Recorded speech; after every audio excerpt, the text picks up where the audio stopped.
ভয়ের সাথে আমরা সবাই পরিচিত, কষ্টও আমরা সবাই পেয়েছি। কখনো কখনো আমরা অসুস্থ হয়ে পড়ি, আর এমন সময় হলে মাতার মমতা, কখনো বাবার স্নেহ, কখনো বন্ধুদের পাশে থাকার অনুভূতি আমাদের রোগ নিরাময়ে সাহায্য করে। কখনো যদি আমরা নিরাশ হয়ে পড়ি, তখন যদি আমাদের কোনো আপনজন আমাদের দুটো ভালো কথা বলে, তখন আমাদের মনোবল বেড়ে যায়। ঠিক তেমন সংসারের এই রঙ্গমঞ্চে যদি আপনি পীড়িত অনুভব করেন, কিছু শুভ কথা আলোচনা করুন, কিছু স্তুতি গান করুন, কিছু মুহূর্তের জন্য হলেও নিজের ইষ্টদেবের কথা স্মরণ করুন আর প্রার্থনা করুন। সাহস বাড়বে, শক্তিও বৃদ্ধি পাবে এবং সামনে এগিয়ে চলার পথও দেখতে পাবেন। তখন এই মন প্রসন্ন হয়ে বলবে, রাধা রাধা।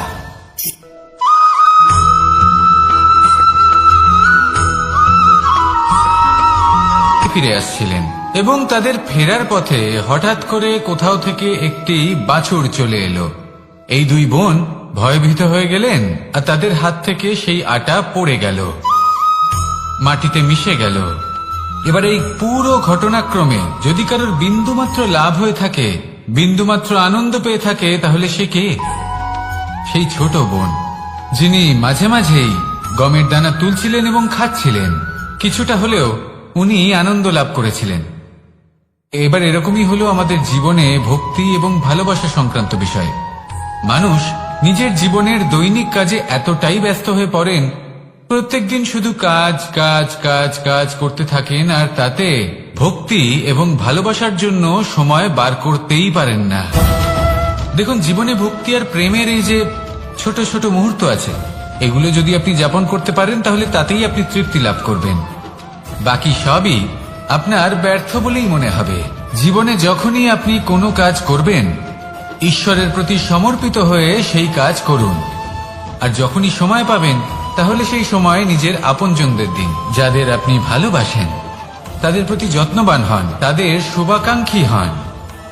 এই প্রেম আর ভক্তির ছোট ছোট মুহূর্তগুলো আপনার জীবনকে চরিতার্থ করে তুলবে। আসুন আমার সাথে ভালোবেসে বলুন, রাধা রাধা।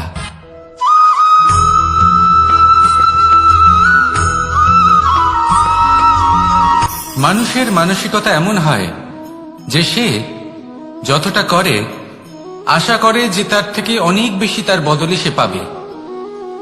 দেখুন, সবকিছুই আপনার ভাবনা চিন্তার উপর নির্ভর করছে। আপনি যদি ফলের বিষয়ে ভেবে কর্ম করতে থাকেন, তাহলে সেটা অনুচিত। জীবনের আসল আনন্দ হলো নিজের কর্ম করতে থাকা, ফলের চিন্তা করা উচিত নয়। যদি আপনি এরকম ভাবেন যে আমি এতটা করছি, আমার এতটা পাওয়া উচিত, সেই ভাবনা অনুচিত। যদি আপনি সেবার মানসিকতা নিয়ে কর্ম করতে থাকেন, কর্মচক্রে প্রবাহিত হন, যদি আপনি এমন ভাবনা রাখেন যে আমি এতটা পাচ্ছি, তাই এর থেকে অনেক বেশি আমি কর্ম করব, তাহলে নিশ্চিত রূপে আপনি যতটা করছেন তার থেকে অনেক বেশি আপনি পাবেন। আপনার আশার থেকে অনেক বেশি আপনি পাবেন। শুধু জীবনে অনেক বেশি কাজ করতে থাকুন, ফলের চিন্তা করবেন না। আর মনে রাখবেন, এই ভাবনাই সব থেকে বড় বীজ। কর্মের উপর বিশ্বাস রাখুন। জীবনে যা যা আপনি চান সবই সুখময় হবে। আসুন আর আমার সাথে ভালোবেসে বলুন, রাধা রাধা।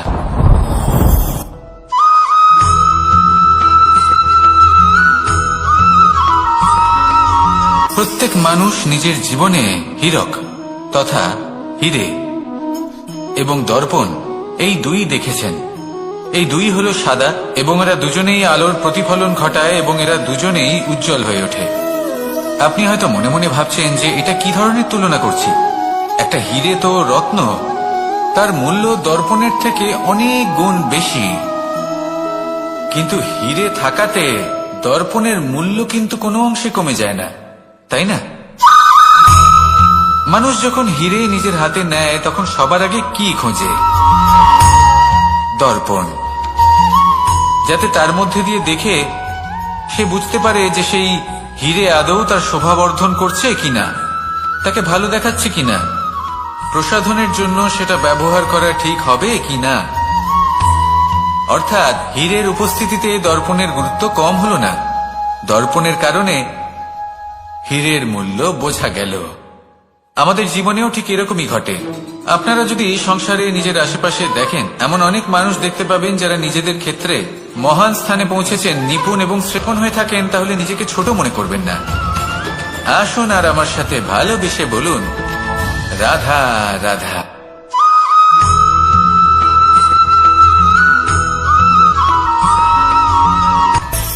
মানুষের মধ্যে একটা বিচিত্র প্রবৃত্তি থাকে, অন্য সকলের বিষয়ে, তাদের জীবনের বিষয়ে, তাদের ব্যক্তিত্বের বিষয়ে, তাদের ভবিষ্যতের বিষয়ে অনুমান করা। এটা হলো অনুচিত। কারোর অতীতকালকে দেখে লোকে ভবিষ্যৎ বলে দিতে পারেন, বর্তমানকে দেখে ভবিষ্যতের বিষয়ে অনুমান করে ফেলেন।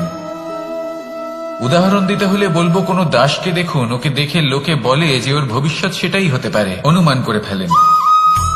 আর এই রাজাকে দেখুন, উনি তো কত সুখী হবেন, উনি তো জগতের সব থেকে অধিক সুখী মানুষ, কত সুখ সুবিধা আছে ওনার কাছে, ধারণা করে ফেলেন। তবে সত্য তো এটাই যে কারোর ব্যক্তিত্বের বিষয়ে, তাদের ভবিষ্যতের বিষয়ে আপনি পূর্ণ সত্য কখনোই বলতে পারবেন না, শুধু অনুমান করতে পারবেন। আর এই অনুমান করে সত্যি কোনো লাভ হয় না, কারণ এই কাল সেটা হলো অত্যন্ত শক্তিশালী। কালো থেকে কালোতর কয়লাকেও হীরেতে পরিণত করতে পারে, অনেক বড় বড় রাজাকেও বিদূষক বানিয়ে ফেলতে পারে এক মুহূর্তেই। তাহলে আপনি অনুমান করে কি লাভ? কি পেলেন অনুমান করে? সেই জন্য কারোর বিষয়ে কোনো অনুমান করবেন না, তার ভবিষ্যতের বিষয়ে অনুমান করতে যাবেন না, কারোর বিষয়ে কোনো ধারণা করে নেবেন না। কিছু করতে হলে ভালোবাসুন, সবার মধ্যে ভালোবাসা ছড়ান, সবার মধ্যে ধন্যাত্মক ভাব ছড়ান। এই মন প্রসন্ন হয়ে বলবে, রাধা রাধা।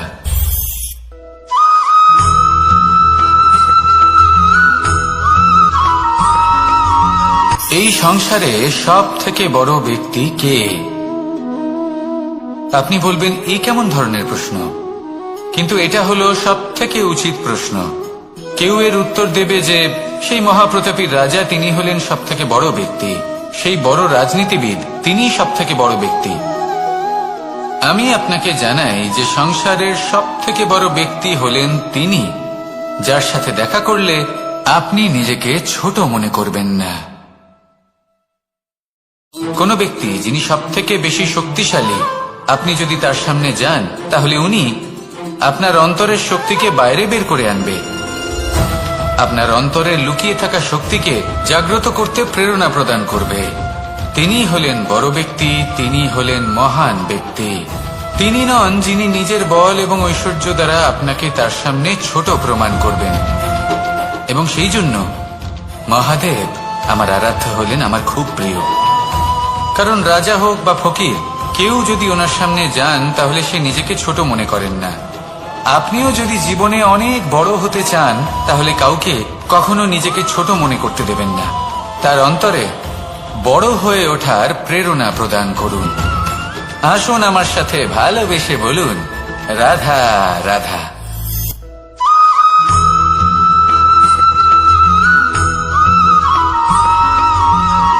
জীবন কিসের উপর নির্ভরশীল? ধনের উপর? বৈভবের অনুভব যদি আপনি করতে চান, তাহলে তা পাবেন শুধু একতার দ্বারা, সংগঠনের দ্বারা। যদি আপনাকে উদাহরণ দিই, নিজের এই হাতটাকে দেখুন, 5টা আঙুল রয়েছে। কোনো একটা বস্তুকে নিজের একটা আঙুল দ্বারা তুলে ধরার চেষ্টা করে দেখুন, বড়ই কষ্ট হবে। তখন আপনি বুঝতে পারবেন, যখন এই 5টি আঙুল একত্রিত হয়, তখন কোনো কাজ কতটা সহজ হতে পারে। এটাই হলো শক্তি, একতার। সব থেকে ভালো উদাহরণ যদি আপনাকে দিই, তাহলে বাঁশি। এই বাঁশি থেকে অত্যন্ত মধুর সুর নির্গত হয়, যা সবার মন প্রসন্ন করে দেয়। এই কথা সত্যি। কিন্তু এই বাঁশি আমি একটা বা দুটো আঙুল দিয়ে বাজাতে পারবো না, আমাকে প্রত্যেকটা আঙুল ব্যবহার করতেই হবে। তবেই এর থেকে মধুর সুর নির্গত হবে, যা সকলকে প্রসন্ন করবে। ঠিক কিনা? ঠিক এইভাবেই যদি আপনি চান যে আপনার জীবনরূপী বাঁশি থেকেও মধুর সুর নির্গত হোক বা সবার মনকে প্রসন্ন করে তুলুক, তাহলে আপনাকেও জীবনে একতা নিয়ে আসতেই হবে। আপনি একাও কর্ম করতে পারেন, পথ চলতেও পারেন, সামনেও এগোতে পারেন, সাফল্যও লাভ করতে পারেন। কিন্তু যখন সকলে একসাথে এগোবেন, সেই পথে চলবেন, সেই কর্মই করবেন, তখন লক্ষ্যে অবশ্যই পৌঁছবেন, সাফল্য অবশ্যই লাভ করবেন। কিন্তু সেই সাফল্য এবং তার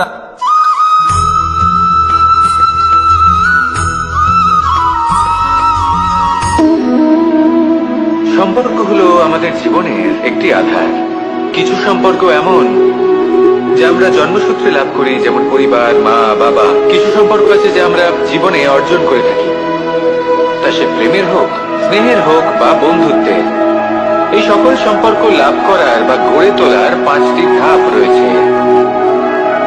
প্রথম ধাপ, কোনো ব্যক্তির সাথে আলাপ হওয়া, তার সাথে কথা বলা বা তাকে দেখা। দ্বিতীয় ধাপ, সে ব্যক্তিকে আমাদের ভালো লাগা। তৃতীয় ধাপ, আমাদের এটা চাইতে শুরু করা যে জীবনে এই ব্যক্তি যেন আমাদের বন্ধু হন, আমাদের জীবনে থাকেন, বা আমাদের কাউকে ভালোবেসে ফেলা। আর এটা আমাদের ভাবা বা চাওয়া যে সেই ব্যক্তি যেন আজীবন আমার সাথে থাকেন, আমার জীবনে আমার সাথী হয়ে। চতুর্থ ধাপ, লাভ করা। এবার এই ধাপটি অনেক মানুষের পক্ষেই খুবই সরল হয়, বড়ই সরলভাবে নিজেদের সঙ্গীকে লাভ করে থাকেন। কিছু মানুষের জন্য এই ধাপ অত্যন্ত কঠিন হয়ে থাকে। অনেক প্রতিকূল পরিস্থিতির উপর জয়লাভ করে তারা সঙ্গীকে লাভ করেন, কিন্তু লাভ অবশ্যই করেন। এরপরে আসে পঞ্চম, অন্তিম এবং সব থেকে গুরুত্বপূর্ণ ধাপ। সেটা হলো সেই সম্পর্ক পালন করা। এটা হলো এমন এক বিষয় যা প্রত্যেক মানুষের শেখা উচিত। যদি ব্যক্তি নিজের জীবনে সম্পর্ক রক্ষা করতে শিখে যান, তবে প্রত্যেক সম্পর্ক তার জীবনকে স্বর্গ করে তুলবে। আসুন আর আমার সাথে ভালোবেসে বলুন, রাধা রাধা।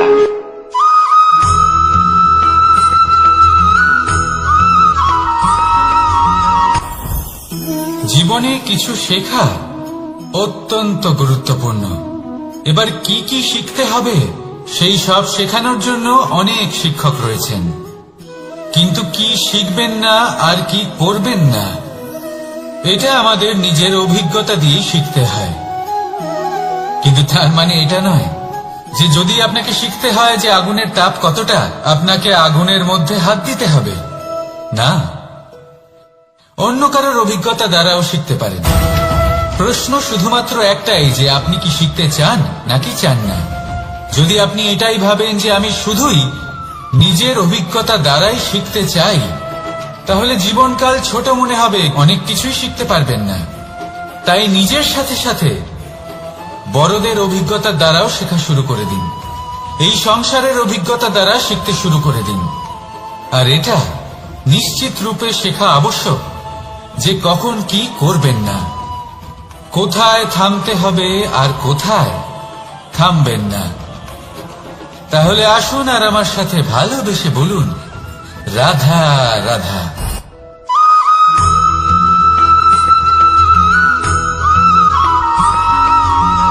ভালোই, শুধু ওনাদের কঠোর ব্যবহার দেখলে আমরা একটু ভয় পেয়ে যাই।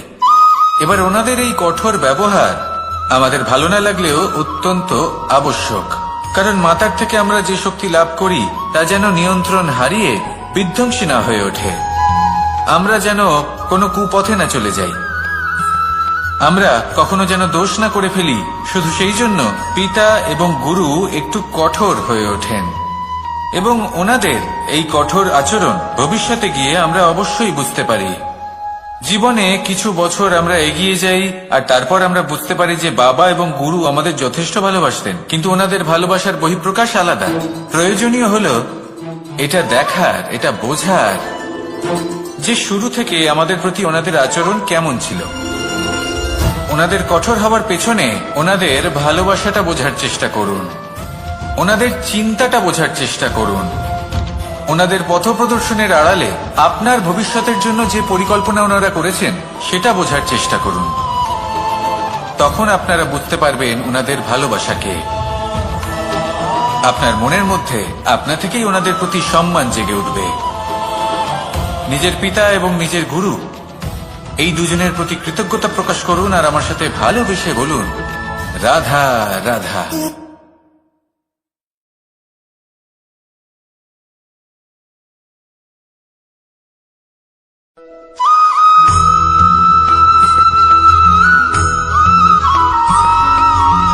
পঞ্চতত্ত্বের মধ্যে দ্বিতীয় তত্ত্ব হল ধরণী, ভূমি, যাকে আমরা ধরণী মাতা বলি। এই ধরণী ধৈর্য ধারণ করে, আর এর ওপরেই আমাদের সমগ্র সংসার নির্ভরশীল। কারণ এই ভূমি সহ্য ক্ষমতা রাখে, এর সহ্য ক্ষমতা হল অপরিসীম। সন্তান যতই আঘাত প্রদান করুক না কেন, প্রেম পূর্বক সহ্য করে, আর তার বদলে অমূল্য রত্ন প্রদান করে। সন্তান যদি হাল চালায়, তাহলে তার বদলে তাকে অন্ন প্রদান করে। এটাই হলো ধরণী। এবার এর থেকে আমরা কি শিক্ষা পেতে পারি? এটাই যে কারোর জন্য কিছু করা বা কাউকে কিছু দেওয়া মনে কোনো কামনা ছাড়াই। আর এই কথাটা বুঝে যান, যদি কারোর জন্য কামনা না রেখে বা কোনো পাওয়ার আশা না রেখে কারোর জন্য কিছু করেন বা কারোকে কিছু দেন, যদি এটা আপনি শিখতে পারেন, তবে আপনি ভালোবাসতে শিখে গেছেন। আর সেই জন্যই এই ধরিত্রীকে মাতা বলা হয়। কারণ মাতা শুধু উনি নন যিনি গর্ভে সন্তানকে ধারণ করেন, মাতা তো উনিও যিনি জীবন বাঁচতে শেখান, যিনি জীবন বাঁচার উদাহরণ প্রদান করেন। তাহলে ধরণীর থেকে এই নিঃস্বার্থ ভাব শিখুন, নিঃস্বার্থ ভালোবাসা শিখুন, আর এই ভালোবাসার সাথেই বলুন, রাধা রাধা।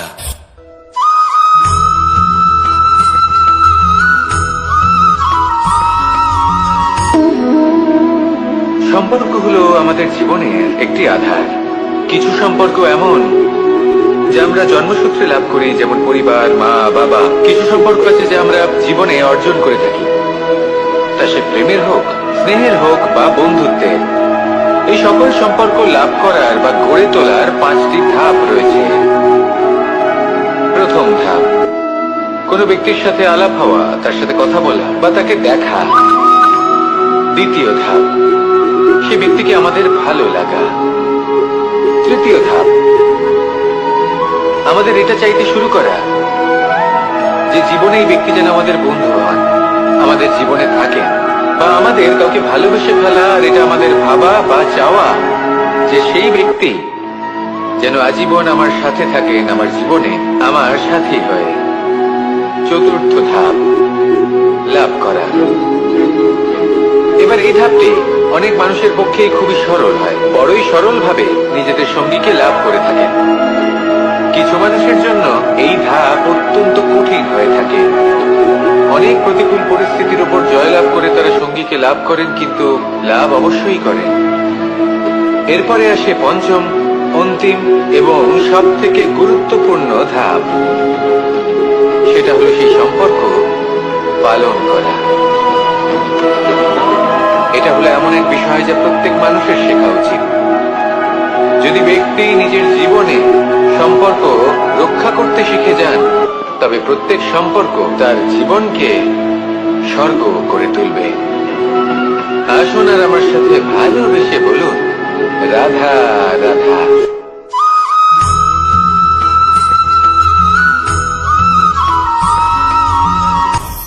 আপনি কখনো পর্বতের শিখরে উঠেছেন? আপনি দেখতে পাবেন পর্বতের পদতলে প্রচুর সুন্দর ফুল রয়েছে, সবুজ বনানী রয়েছে। যত আপনি ওপরে উঠতে থাকবেন, তত ফুল কমতে থাকবে, সবুজ বনানী কমতে থাকবে। আরো কিছুটা ওপরে উঠলে কাঁটা জাতীয় গাছ দেখতে পাবেন, শুকনো গাছ দেখতে পাবেন। আরো যদি ওপরে ওঠেন তাহলে পাষাণ দেখতে পাবেন। আরো উপরে উঠলে হিমখণ্ড দেখতে পাবেন। এই যে পর্বত, তা মনুষ্য জীবনের সব থেকে উত্তম উদাহরণ। মানুষ যখন সাফল্যের শিখরে পৌঁছতে চান, মহানুভবতার শিখরে পৌঁছতে চান, পথে যত আস্তে আস্তে উপরে উঠতে থাকেন, ততই ভৌতিক বস্তু তার থেকে বিচ্ছিন্ন হতে থাকে। যদি তিনি সেই ভৌতিক বস্তুগুলি ত্যাগ না করতে পারেন, তাহলে কখনোই সেই স্থানে পৌঁছতে পারবেন না। আর মানুষ যদি উচিত ত্যাগ করতে পারেন, পথে অগ্রসর হতে থাকেন, এগোতে থাকেন, তাহলে একদিন না একদিন তিনি মহানুভবতার, জ্ঞানের, সাফল্যের হিমের স্বাদ অবশ্যই লাভ করবেন। মনে রাখবেন, মানব জীবনের ত্যাগ হলো অত্যন্ত গুরুত্বপূর্ণ অংশ। আসুন আমার সাথে ভালোবেসে বলুন, রাধা রাধা।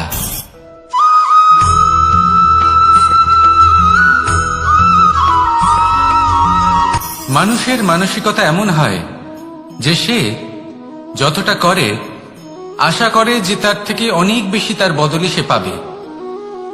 দেখুন, সবকিছুই আপনার ভাবনা চিন্তার উপর নির্ভর করছে। আপনি যদি ফলের বিষয়ে ভেবে কর্ম করতে থাকেন তাহলে সেটা অনুচিত। জীবনের আসল আনন্দ হলো নিজের কর্ম করতে থাকা, ফলের চিন্তা করা উচিত নয়। যদি আপনি এরকম ভাবেন যে আমি এতটা করছি, আমার এতটা পাওয়া উচিত, সেই ভাবনা অনুচিত। যদি আপনি সেবার মানসিকতা নিয়ে কর্ম করতে থাকেন, কর্মচক্রে প্রবাহিত হন, যদি আপনি এমন ভাবনা রাখেন যে আমি এতটা পাচ্ছি তাই এর থেকে অনেক বেশি আমি কর্ম করব, তাহলে নিশ্চিত রূপে আপনি যতটা করছেন তার থেকে অনেক বেশি আপনি পাবেন। আপনার আশার থেকে অনেক বেশি আপনি পাবেন। শুধু জীবনে অনেক বেশি কাজ করতে থাকুন, ফলের চিন্তা করবেন না। আর মনে রাখবেন, এই ভাবনাই সব থেকে বড় বীজ। কর্মের উপর বিশ্বাস রাখুন। জীবনে যা যা আপনি চান সবই সুখময় হবে। আসুন আর আমার সাথে ভালোবেসে বলুন, রাধা রাধা।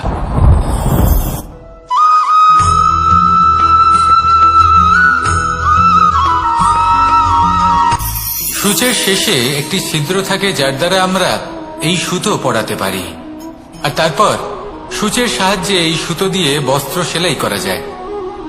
কিন্তু যদি সুতোটা সোজা করে ধরা না হয় তাহলে সূচে কখনো এই সুতো পরানোই সম্ভব নয়। যদি এতে কোনো গিঁট পড়ে তখন তা কখনোই এই ছিদ্র দ্বারা প্রবেশ করা সম্ভব নয়। ঠিক এইভাবেই যদি আপনি কারোর জীবনে প্রবেশ করতে চান, কারোর অন্তরে প্রবেশ করতে চান, তাহলে আপনাকেও সহজ থাকতে হবে। এতে কোনো গিঁট থাকলে চলবে না, অর্থাৎ মনে যাতে কোনো মালিন্য না থাকে, যেন কোনো কুচিন্তা না থাকে। যদি এসব থাকে তাহলে আপনি কখনো কারোর জীবনে প্রবেশ করতে পারবেন না। আর যদি কোনোভাবে আপনি প্রবেশ করেও যান তাহলে তার মনে ঘর করতে পারবেন না। নিজেকে এই সুতোর মতন করে তুলুন, সহজ। মনে যেন কোনো কুচিন্তা না থাকে, সবার প্রতি যেন সদ্ভাবনা থাকে, শুভ চিন্তা থাকে। এমনটা করতে থাকুন। এমন একটা দিন আসবে যেদিন এই সমস্ত সংসারের ব্যক্তির মনে আপনি বাস করবেন, আর তখন এই মন প্রসন্ন হয়ে বলবে, রাধা রাধা।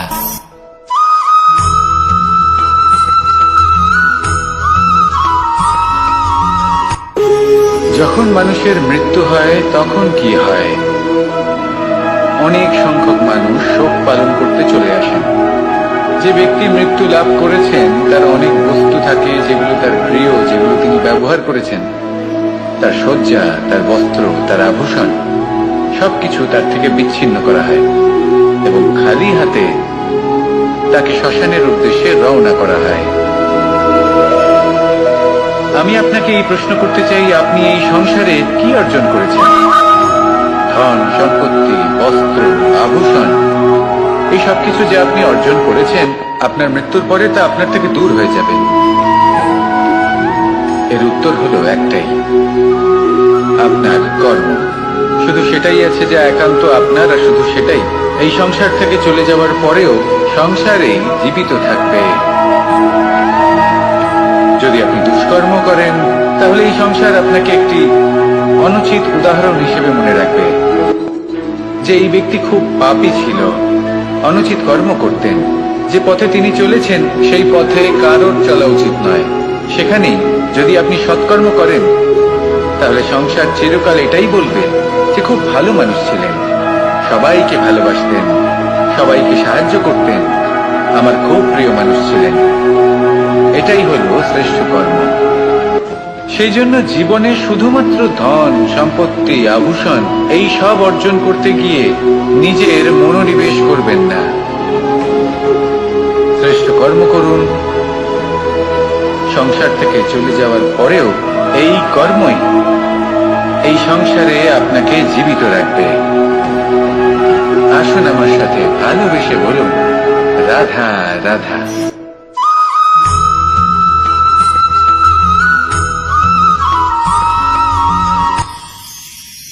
মানুষ তার জীবনে দুই ধরনের পরিস্থিতিকে খুব ভয় পায়। এক, কোনো কারণবশত কারোর সামনে নত হওয়া। দুই, কোনো কারণে নিজের চরিত্র থেকে, নিজের মূল্যবোধ থেকে বিচ্যুত হওয়া। এবার কেন হয় এরকম যে কথায় কথায় কারোর সামনে নত হতে হয়?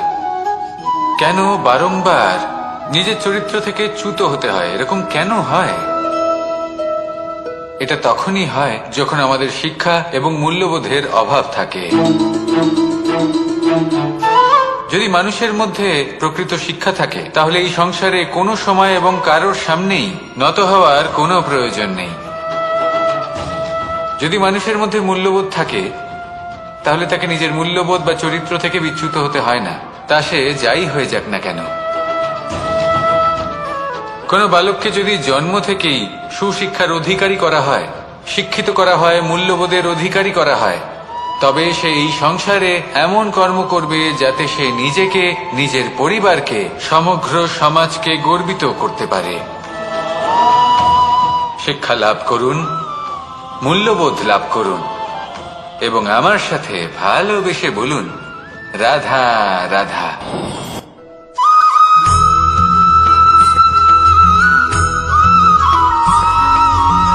কথায় আছে যে এমন কোনো অক্ষর নেই যার দ্বারা কোনো মন্ত্র হয় না, এমন কোনো বনস্পতি নেই যা নিজেই একটা ঔষধি নয়, পৃথিবীর এমন কোনো ব্যক্তি নেই যার মধ্যে কোনো যোগ্যতা থাকে না।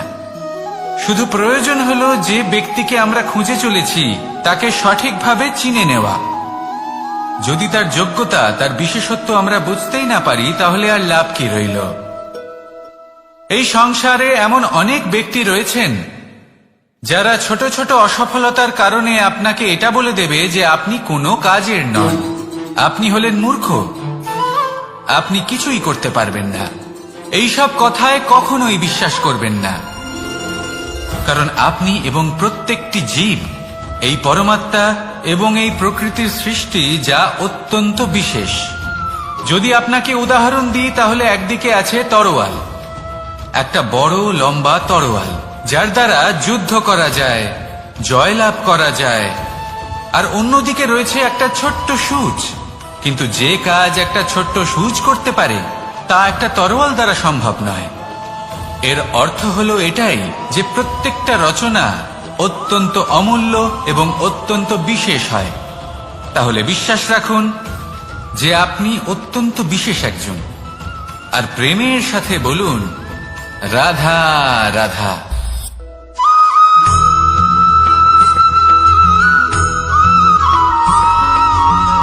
এই সংসারে কোনো বস্তু হোক বা ব্যক্তি হোক, তার একার গুরুত্ব কিন্তু খুব বেশি নয়। একটা উদাহরণ হিসেবে বৃষ্টির ফোঁটাকে ভেবে দেখুন।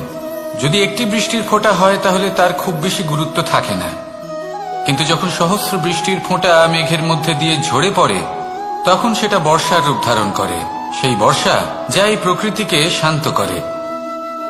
সেইভাবেই পাথরের ছোট টুকরো, তার খুব বেশি গুরুত্ব থাকে না, কিন্তু যখন অসংখ্য পাথরের টুকরো একত্রিত হয় তখন তা পর্বতের আকার ধারণ করে। সেইভাবেই কিছু মানুষ যখন একত্রিত হন তখন তৈরি হয় পরিবার, কিছু পরিবার যখন একত্রিত হয় তখন তৈরি হয় সমাজ, যখন অনেক সংখ্যক সমাজ একত্রিত হয় তখন তৈরি হয় রাজ্য। এবার এই রাজ্যের সব থেকে গুরুত্বপূর্ণ ব্যক্তি হতে পারেন রাজা, কিন্তু তাও সেই রাজা একা কিছু করতে পারেন না। যুদ্ধ লড়ার সময় তারও নিজের সৈন্যদলকে প্রয়োজন পড়ে। কিন্তু এই সংসারে এমন একজন ব্যক্তি আছেন যিনি একাই সব কাজ করতে থাকেন, এবং সেই ব্যক্তি হলেন মা। আমাদের জীবনে একজন পিতার ভূমিকা কিন্তু নিঃসন্দেহে অমূল্য, কিন্তু আমাদের সকলের জীবনে যে ভূমিকা একজন মায়ের তা অন্য কারোর থাকে না। একজন মা একাই সন্তানকে বড় করতে পারেন, সংস্কারী করে তুলতে পারেন, তার জন্য পরিশ্রম করেন। আর এত কিছু কাজ করার পরেও তার কাজের জন্য তিনি প্রশংসা অবশ্য পান না। উল্টে যদি সেই সন্তান অনুচিত পথে চালিত হয়, অনুচিত কর্ম করে, তখন সেই মাকেই অপবাদের পাত্র হয়ে উঠতে হয়। আমাদের জীবনে মায়ের যোগদান কতটা সেটা বুঝুন। আপনাকে বড় করে তোলার জন্য উনি কতটা পরিশ্রম করেছেন সেটা বুঝুন। আজ থেকে, এখন থেকে, এই মুহূর্ত থেকে মাকে সম্মান করতে শিখুন। যখন সময় পাবেন, যখন সুযোগ হবে, তখন তার প্রশংসা করুন, ওনারও ভালো লাগবে। আর মায়ের এই মমতার জন্য, তার এই ভূমিকার জন্য আসুন সবাই মিলে আমরা তাকে প্রণাম করি, আর সকলে মিলে ভালোবেসে বলি, রাধা রাধা।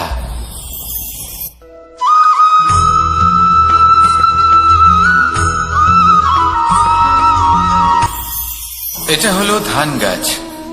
এর থেকে যে চাল উৎপন্ন হয় তা মানুষ গ্রহণ করেন। আর এটা কি? এ হলো জংলি ঘাস। একবার ভেবে দেখুন, যদি এই জংলি ঘাস ধান গাছের আশেপাশে থাকে তাহলে কি হবে? ধান উৎপন্ন হতে পারবে?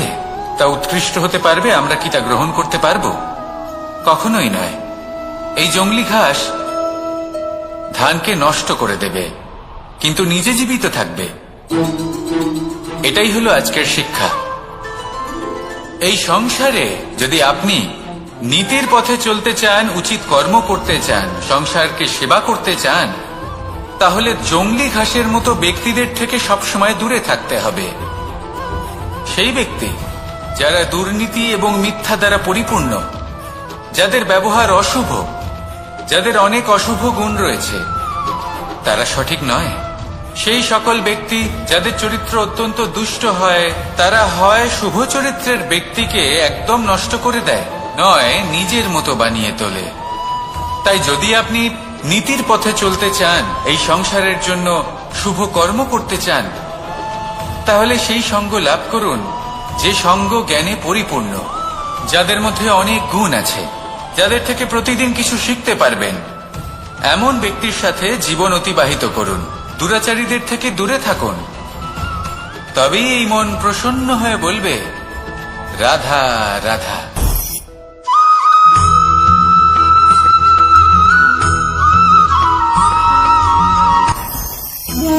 ভোজন।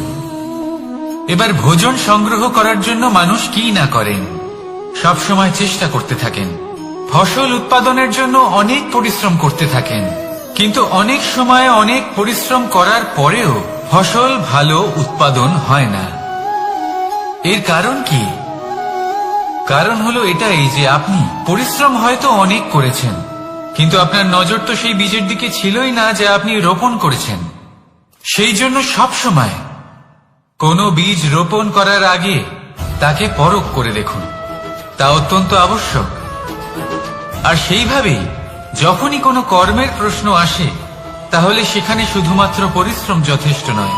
সেই কাজের প্রতি আপনার কর্তব্য কি, আপনার উদ্দেশ্য কি, সেটা জানা হলো অত্যন্ত গুরুত্বপূর্ণ।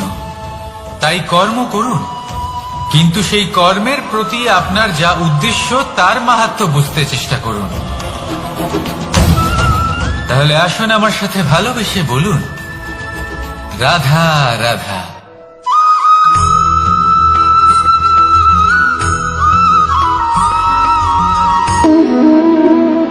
সম্পর্ক হলো আমাদের জীবনের একটি আধার। কিছু সম্পর্ক এমন যে আমরা জন্মসূত্রে লাভ করি, যেমন পরিবার, মা, বাবা। কিছু সম্পর্ক আছে যে আমরা জীবনে অর্জন করে থাকি, তা সে প্রেমের হোক, স্নেহের হোক বা বন্ধুত্বের।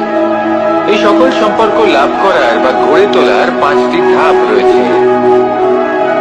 প্রথম ধাপ, কোনো ব্যক্তির সাথে আলাপ হওয়া, তার সাথে কথা বলা বা তাকে দেখা।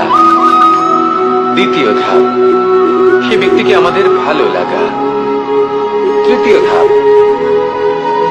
আমাদের এটা চাইতে শুরু করা যে জীবনে এই ব্যক্তি যেন আমাদের বন্ধু হন, আমাদের জীবনে থাকেন, বা আমাদের কাউকে ভালোবেসে ফেলা। আর এটা আমাদের ভাবা বা চাওয়া যে সেই ব্যক্তি যেন আজীবন আমার সাথে থাকেন, আমার জীবনে আমার সাথী হয়ে। চতুর্থ ধাপ, লাভ করা। এবার এই ধাপটি অনেক মানুষের পক্ষেই খুবই সরল হয়, বড়ই সরল ভাবে নিজেদের সঙ্গীকে লাভ করে থাকে। কিছু মানুষের জন্য এই ধাপ অত্যন্ত কঠিন হয়ে থাকে। অনেক প্রতিকূল পরিস্থিতির উপর জয়লাভ করে তারা সঙ্গীকে লাভ করেন, কিন্তু লাভ অবশ্যই করেন। এরপরে আসে পঞ্চম, অন্তিম এবং সব থেকে গুরুত্বপূর্ণ ধাপ। সেটা হলো সেই সম্পর্ক পালন করা। এটা হলো এমন এক বিষয় যা প্রত্যেক মানুষের শেখা উচিত। যদি ব্যক্তি নিজের জীবনে সম্পর্ক রক্ষা করতে শিখে যান, তবে প্রত্যেক সম্পর্ক তার জীবনকে স্বর্গ করে তুলবে। আসুন আর আমার সাথে ভালোবেসে বলুন, রাধা রাধা।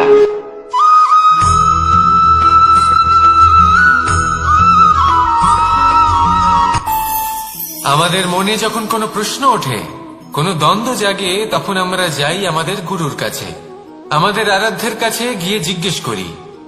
এইভাবেই একদিন আমি পৌঁছলাম আমার আরাধ্যের কাছে, আমার মহাদেবের কাছে, আর ওনাকে প্রশ্ন করলাম যে মহাদেব, জীবনে আনন্দ পাওয়ার, উৎসব পালনের, প্রেম ভাগ করে নেবার, জীবনকে উপভোগ করে নেওয়ার সর্বশ্রেষ্ঠ সময় কোনটা? মহাদেব হাসলেন আর উনি বললেন, জীবনে উৎসব পালনের সব থেকে শ্রেষ্ঠ দিন হল মৃত্যুর ঠিক আগের দিনটা। প্রেম ভাগ করে নেওয়ার সব থেকে শ্রেষ্ঠ মুহূর্ত হল মৃত্যুর ঠিক আগের মুহূর্ত। জীবনকে উপভোগ করে নেওয়ার সর্বশ্রেষ্ঠ প্রহর হল মৃত্যুর এক প্রহর পূর্বে। তখন আমি চমকে গেলাম। আমি বললাম, কিন্তু মহাদেব, মৃত্যু তো অনিশ্চিত, আমরা জানিও না কবে আমাদের মৃত্যু হবে। মহাদেব আবার হাসলেন। উনি বললেন যে যদি আমরা এভাবে জীবন কাটাই যে আমরা জীবনের প্রত্যেক দিন, প্রত্যেক মুহূর্ত, প্রত্যেক প্রহর শেষ বলে মনে করি, তাহলে আমাদের সমস্ত জীবন আনন্দের সাথেই অতিবাহিত হবে। কি বলেন?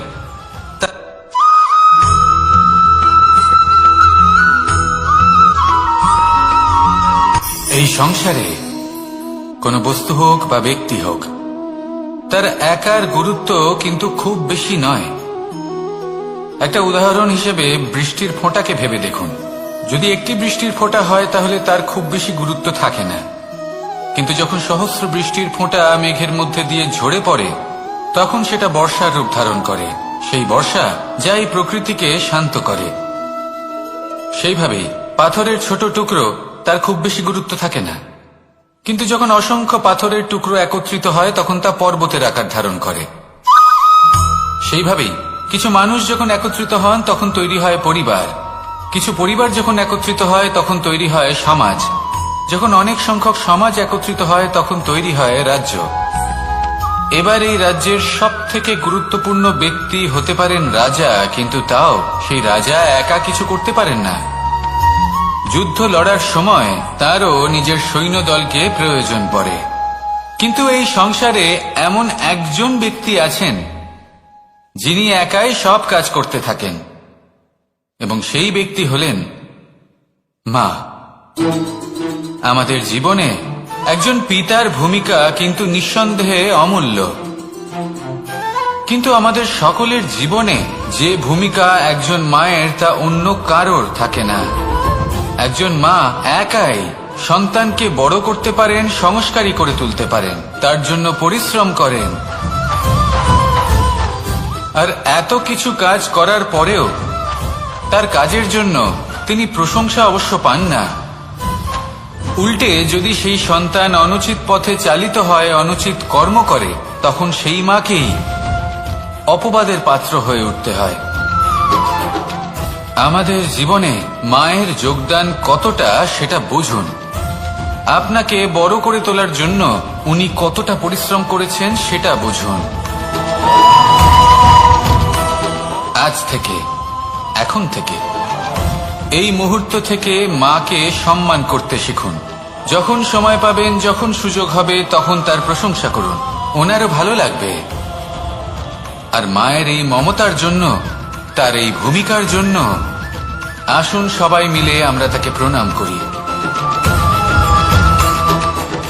আর সকলে মিলে ভালোবেসে বলি, রাধা রাধা।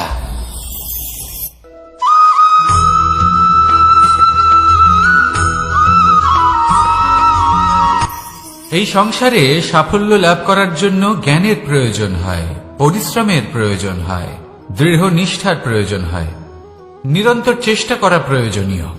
কিন্তু আরো কিছু আছে যা অত্যন্ত প্রয়োজনীয় এবং গুরুত্বপূর্ণ। তা হলো ভালো বন্ধু। তাদের থাকা অত্যন্ত প্রয়োজনীয়। যদি ভালো বন্ধু থাকে তাহলে সময় এলে তারা ঢাল হয়ে আপনাকে সুরক্ষা করবেন।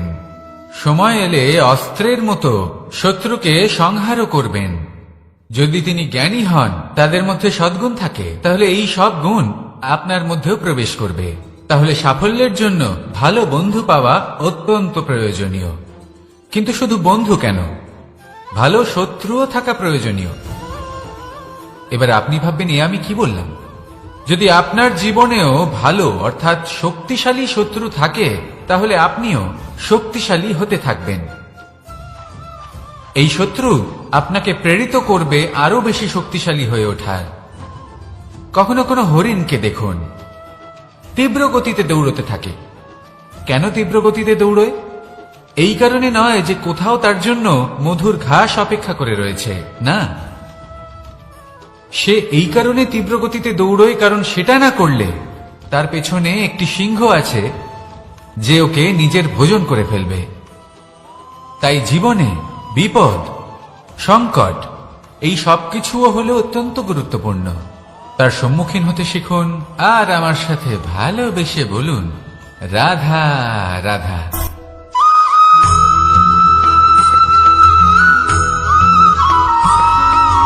কথায় আছে, প্রত্যেক পুত্র তার পিতার প্রতিচ্ছবি হয়, আর সমস্ত প্রতিচ্ছবি চায় যেন সে তার অস্তিত্ব প্রাপ্ত করতে পারে। পুত্র চায় সে যেন তার পিতার মতো হয়, বা কখনো কখনো তার থেকেও শ্রেষ্ঠ হয়। সেটা কোনো অনুচিত ব্যাপার নয়। অনুচিত তখন হয় যখন পুত্র নিজের পিতার মতো হবার স্বপ্ন পূরণ করতে গিয়ে বা তার থেকেও শ্রেষ্ঠ হওয়ার স্বপ্ন পূরণে অনুচিত পথের আশ্রয় নেয়। কারণ তারপরে সে তার পিতার গুণগুলি আত্মসাৎ করতে চায় না। সে শুধুই এটা চায় যে সংসারের চোখে যেন আমি শ্রেষ্ঠ প্রমাণিত হই। এটা অনুচিত। সংসারে এমন অনেক মানুষ আছেন যারা এই কারণে শ্রেষ্ঠ হবার চেষ্টা করেন যাতে তার পরিবারে তার পিতার সম্মান বৃদ্ধি পায়। এমনও মানুষ থাকেন, আর এটাই হলো পার্থক্য উদ্দেশ্যের। মনে রাখবেন, যদি আপনার উদ্দেশ্য শুভ হয় তাহলে পথও শুভ হবে, যদি আপনার উদ্দেশ্য অশুভ হয় তাহলে পথও অশুভ হবে। তাহলে নিজের পিতার মতো হবার চেষ্টা অবশ্যই করুন, তার থেকেও শ্রেষ্ঠ হওয়ার চেষ্টা অবশ্যই করুন, কিন্তু মনে রাখবেন আপনার সংকল্প আর আপনার উদ্দেশ্য এই দুই শুভ হওয়া উচিত। তাহলে আসুন আর আমার সাথে ভালোবেসে বলুন, রাধা রাধা।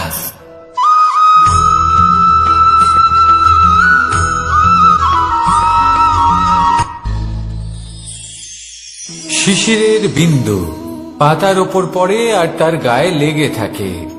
পাতা তাকে শুষে নিতে পারে না, আর শেষ পর্যন্ত সে ঝরে পড়ে যায়। অন্যদিকে রয়েছে মেঘ এবং চাতক। এদের মধ্যে অনেক দূরত্ব থাকে। মেঘ থাকে আকাশে আর চাতক থাকে ধরিত্রীতে। কিন্তু যখন এই মেঘ থেকে বৃষ্টি ঝরে পড়ে, এই চাতক কিন্তু সেই জলই পান করে, নয়তো সে তৃষ্ণার্ত থেকে যায়। এবার অন্যদিকে দেখলাম শিশির বিন্দু আর পাতার এই সম্পর্ক। এরা খুব কাছাকাছি থাকে, ঘনিষ্ঠও থাকে। অন্যদিকে রয়েছে মেঘ এবং চাতকের সম্পর্ক, যাদের মধ্যে অনেক দূরত্ব থাকা সত্ত্বেও তারা খুব ঘনিষ্ঠ, তাই না? এই সারমর্ম খুব সরল। এই নৈকট্য, এই দূরত্ব, তা আপনার সম্পর্কে প্রভাব কিছুতেই ফেলতে পারে না। এই নৈকট্য, এই দূরত্ব, এসব হলো শুধুমাত্র মনের ব্যাপার। কখনো আপনি অনুভব করেছেন আপনি কারোর থেকে অনেক অনেক দূরে আছেন, অনেক দূরে আছেন, তাও সেই ব্যক্তির প্রতি আপনি টান অনুভব করেন? সেখানে আপনি কারোর সাথে প্রত্যেক দিন অতিবাহিত করেন, সমস্ত জীবন অতিবাহিত করেন, সব থেকে বেশি সময় তার সাথে অতিবাহিত করেন, তাও তার প্রতি সেই টান অনুভব করেন না। এই সংকেত হলো মনের দূরত্বের। তাহলে মনের এই দূরত্ব দূর করুন আর আমার সাথে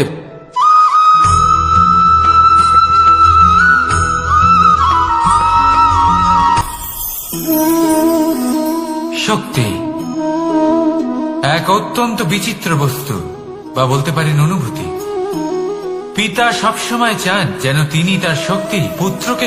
আসুন আপনাকে সহজে বোঝাই। যদি আপনি সুপাত্র হন আর আপনাকে শক্তি দেওয়া হয়, তাহলে আপনি সেই শক্তির গুরুত্ব বুঝবেন, কোথায় সেই শক্তি প্রয়োগ করা উচিত সেটা বুঝবেন। আর এটা যেহেতু অর্জন করা শক্তি হবে, সেই শক্তির অপব্যবহার হবে না। কিন্তু যদি এই আপনি কুপাত্র হন আর যদি আপনাকে এই শক্তি দেওয়া হয়, তাহলে কি হবে? দেখতে গেলে এই শক্তি আপনি দান হিসেবে পেয়েছেন, তাই না আপনি এই শক্তির গুরুত্ব বুঝবেন আর না এর প্রয়োগ আপনি জানবেন। তার অপব্যবহার হওয়া সুনিশ্চিত। তাই যদি আপনি কোনো শক্তি অর্জন করতে চান, তাহলে আগে তার যোগ্য হয়ে উঠুন। পুত্র নয়, পাত্র হয়ে উঠুন। আর আমার সাথে ভালোবেসে বলুন, রাধা রাধা।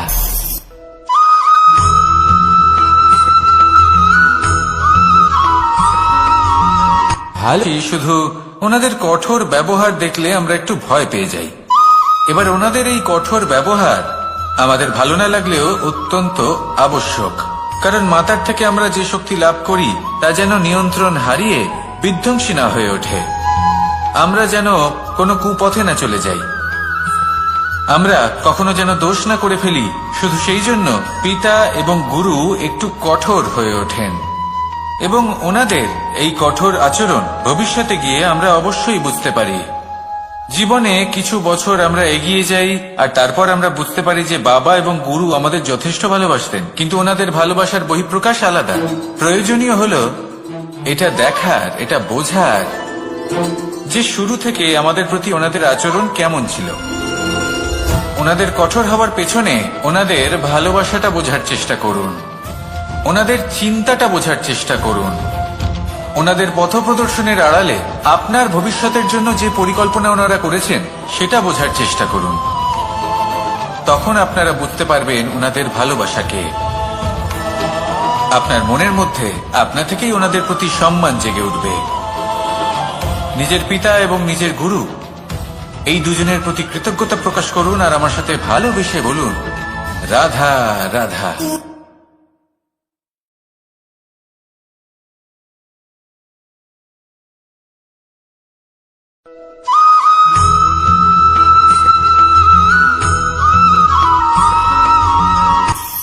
কখনো কোনো বাগানের কোনো বৃক্ষকে দেখেছেন যেখানে সুগন্ধি ফুল থাকে, রসালো ফল থাকে? তখন মন প্রফুল্ল হয়ে ওঠে, মন থেকে সেই বৃক্ষের প্রতি ভালোবাসা জন্মায়। কিন্তু যিনি বাগানের মালিক, শুধুমাত্র তিনিই জানেন যে কিভাবে এই বৃক্ষকে আগলে রাখতে হয়, কিভাবে তার পরিচর্যা করলে এতে সুন্দর সুগন্ধি ফুল হবে, রসালো ফল হবে। কখনো কখনো প্রয়োজনের থেকে বেশি রোদ পেলে এই বৃক্ষগুলি শুকিয়ে যায়, প্রয়োজনের থেকে কম রোদ পেলেও এই বৃক্ষ কিন্তু শুকিয়ে যায়। প্রয়োজনের থেকে কম জল যদি পায়, এই বৃক্ষ শুকিয়ে যেতে পারে। প্রয়োজনের থেকে অতিরিক্ত জল যদি পায়, তখনও এই বৃক্ষের শিকড়গুলি নষ্ট হয়ে যেতে পারে। এবার এটাই কিন্তু আমাদের সংসারের সাথেও হয়। আমাদের সংসারের সকল প্রতিভাশালী ব্যক্তি, যেমন লেখক, বিচারক, প্রবক্তা, যোদ্ধা, এদের সবার ক্ষেত্রে এই কথাটাই প্রযোজ্য। যদি বেশি প্রশংসা করা হয়, তাহলেও এরা হারিয়ে যাবেন। প্রয়োজনের থেকে বেশি যদি নিন্দা করা হয়, তখনও তারা নত হয়ে পড়বেন।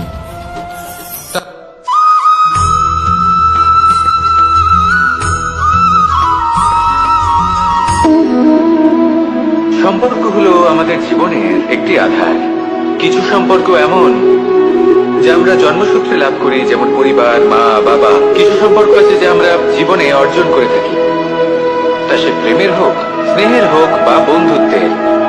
এই সকল সম্পর্ক লাভ করার বা গড়ে তোলার 5টি ধাপ রয়েছে। প্রথম ধাপ। কোনো ব্যক্তির সাথে আলাপ হওয়া, তার সাথে কথা বলা বা তাকে দেখা। দ্বিতীয় ধাপ, সে ব্যক্তিকে আমাদের ভালো লাগা। তৃতীয় ধাপ, আমাদের এটা চাইতে শুরু করা যে জীবনে এই ব্যক্তি যেন আমাদের বন্ধু হন, আমাদের জীবনে থাকে, বা আমাদের কাউকে ভালোবেসে ফেলা। আর এটা আমাদের ভাবা বা চাওয়া যে সেই ব্যক্তি যেন আজীবন আমার সাথে থাকেন, আমার জীবনে আমার সাথী হয়ে। চতুর্থ ধাপ, লাভ করা। এবার এই ধাপটি অনেক মানুষের পক্ষেই খুবই সরল হয়, বড়ই সরল ভাবে নিজেদের সঙ্গীকে লাভ করে থাকেন। কিছু মানুষের জন্য এই ধাপ অত্যন্ত কঠিন হয়ে থাকে। অনেক প্রতিকূল পরিস্থিতির উপর জয়লাভ করে তারা সঙ্গীকে লাভ করেন, কিন্তু লাভ অবশ্যই করেন।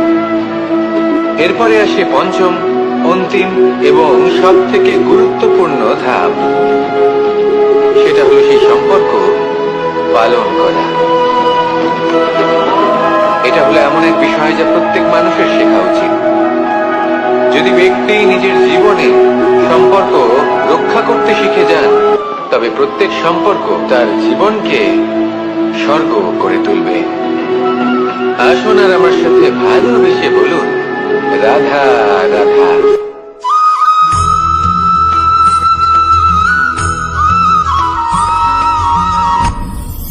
আপনি কি কখনো কোনো জলের ধারা দেখেছেন?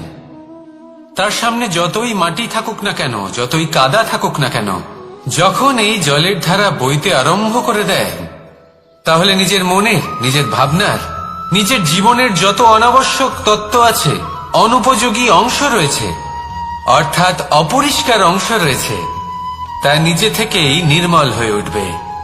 আর যেরকম জলের ধারা কখনো থেমে থাকে না, সব সময় বয়ে চলে, সেইভাবে আপনিও কখনোই থামবেন না।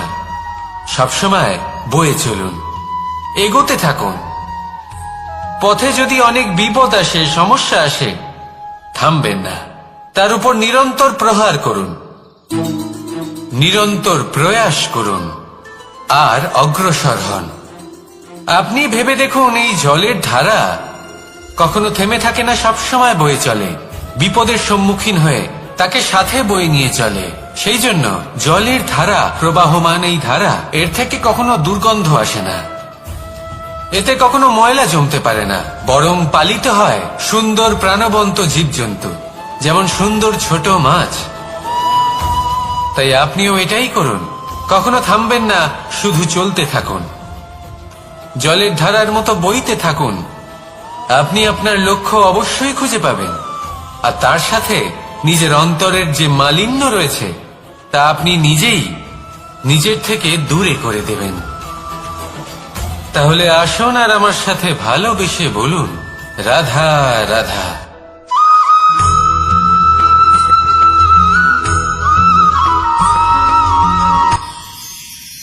মানুষ তার জীবনে দুই ধরনের পরিস্থিতিকে খুব ভয় পায়। এক, কোনো কারণবশত কারোর সামনে নত হওয়া। দুই, কোনো কারণে নিজের চরিত্র থেকে, নিজের মূল্যবোধ থেকে বিচ্যুত হওয়া।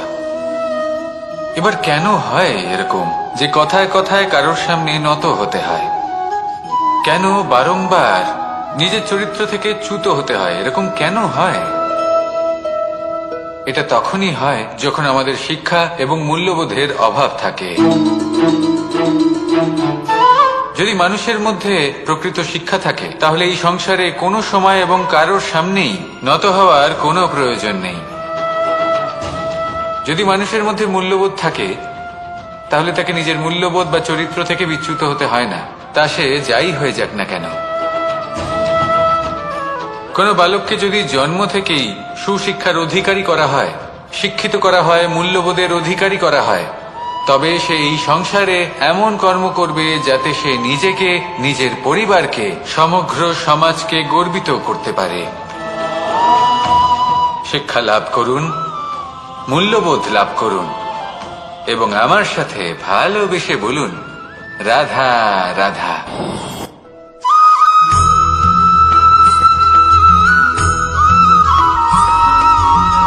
আপনি কখনো কোনো বাজকে নিজের বাসা বানাতে দেখেছেন? এই বাজ যখনই কোনো বাসা বানায়, তখন উঁচু গাছের ডালে বা কোনো পর্বতের শিখরে বাসা বানায় অনেক উচ্চতায়, আর সেখানে তার সন্তানও জন্মগ্রহণ করে।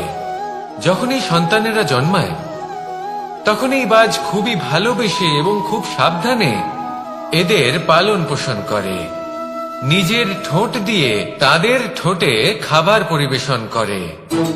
কিন্তু যেই সেই সন্তানেরা হৃষ্টপুষ্ট হয়ে যায় এবং সেই কথা বাজ নিজে বুঝতে পেরে যায়, সেই বাজ নিজেই সেই বাসা ছিন্ন ভিন্ন করে দেয়। সেই সন্তান যাদের সবেমাত্র ডানা গজিয়েছে, কিভাবে উড়তে হয় তারা জানে না, সেই সন্তানগুলিকে উচ্চতা থেকে ঠেলে দেয়। সেই সন্তান প্রথমে ভয়ভীত হয়ে যায়। তারা সামনে মৃত্যুকে দেখতে পেয়ে ভয়ের কারণে তাদের ডানা ঝাপটাতে থাকে, আর সেই প্রক্রিয়াতেই সেই সন্তানগুলি উড়তে শুরু করে দেয়। এবার এই ঘটনায় আমরা কি শিক্ষা পেতে পারি?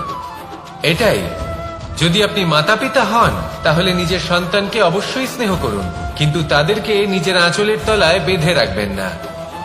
যদি আপনি চান আপনার সন্তান জীবনে উন্নতি করুক, তাহলে নিজের মুঠো থেকে তাদের স্বতন্ত্র করে দিন, এই সংসারে সংঘর্ষ করতে দিন। সেই সন্তান নিজেই বুঝতে পারবে যে জন্মের সময় পাওয়া ডানা কি করে ব্যবহার করতে হয়, আর আপনার চোখের সামনে আপনার সন্তান এই আকাশে উড়তে থাকবে। তাহলে আসুন আমার সাথে ভালোবেসে বলুন, রাধা রাধা।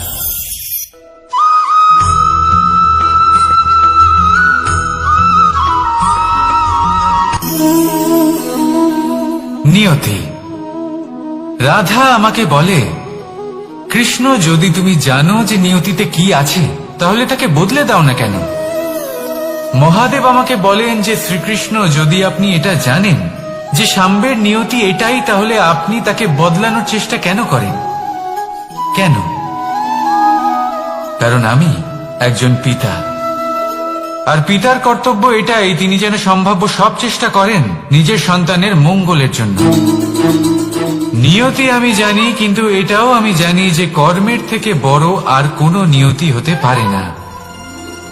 অভিজ্ঞতাও রয়েছে যে কর্মের হাতে নিয়তির এই চক্র বদলে যেতে পারে। তাই জীবনে যদি আপনার কখনো এমন মনে হয় যে এটা তো অসম্ভব, তখনও চেষ্টা করা কখনোই ছাড়বেন না। কে বলতে পারে আপনারই কর্মের কোনো এক বীজ হয়তো নিয়তির চাকায় আটকে গেল, আর নিয়তিকে নিজের পথ পাল্টাতে হলো, ঠিক কিনা? সেই জন্য নিয়তিকে ভাগ্য মেনে নিয়ে চুপ করে বসে থাকবেন না। নিজের নিয়তি স্বয়ং নিজের কর্মের দ্বারা নির্ধারিত করুন, কারণ আপনার এই কর্মের উপরেই আপনার অধিকার রয়েছে, আর এই অধিকারকে নিয়তি অনেক সময় সম্মানও করে। তাহলে আসুন আর আমার সাথে ভালোবেসে বলুন, রাধা রাধা।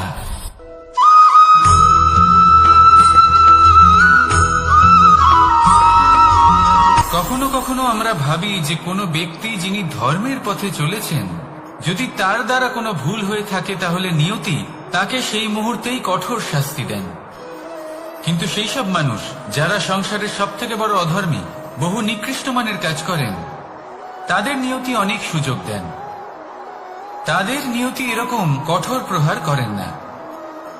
এই ভাবনা কখনো না কখনো মনে আসেই। ভেবে দেখুন কেন? আসলে জীবনকে বেশিরভাগ মানুষ একভাবেই দেখে থাকেন, বিভিন্ন স্তরে একে দেখা উচিত। এবার আপনি বলুন, এই সংসারে কোনো অধর্মী কখনো প্রেরণার উৎস হতে পারেন? কখনোই নয়। যে মানুষ নিজের আত্মাকে মলিন করে ফেলেছেন, তিনি এই সংসারকে কিভাবে প্রেরণা যোগাবেন? উনি নিজেই বুঝতে পারেন না কোনটা করা উচিত, ধর্ম কোনটা। তাই নিয়তি তাকে একটা সুযোগ দেন, এটা বোঝার সুযোগ দেন যে কোনটা উচিত, কোনটা ধর্ম। সুযোগ দেন নিজের বিবেক জাগিয়ে তোলার, তাকে সুযোগ দেন নিজের অন্তরাত্মার ডাক শোনার। যখন তাতেও কাজ হয় না, তখন নিয়তির কাছে একটাই পথ বাকি থাকে, আর তা হল মহাবিনাশ। মহাবিনাশ হয়তো দেরিতেই আসতে পারে, কিন্তু তা অবশ্যই আসবে। আর যখন মহাবিনাশ আসে, তখন মহাবিনাশের যন্ত্রণা সমগ্র মানব জীবনের যন্ত্রণার থেকে অনেক বেশি হয়। এই কথাটা সবসময় মনে রাখবেন। আর অন্যদিকে যে মানুষ ধর্মের পথে চলছেন তার দ্বারা যদি কোনো ভুল হয়ে থাকে তখন নিয়তি তার পরীক্ষা নেন। কিছুক্ষণের জন্য মানুষের মনে হতে পারে নিয়তি তাকে কঠোর শাস্তি দিয়েছেন।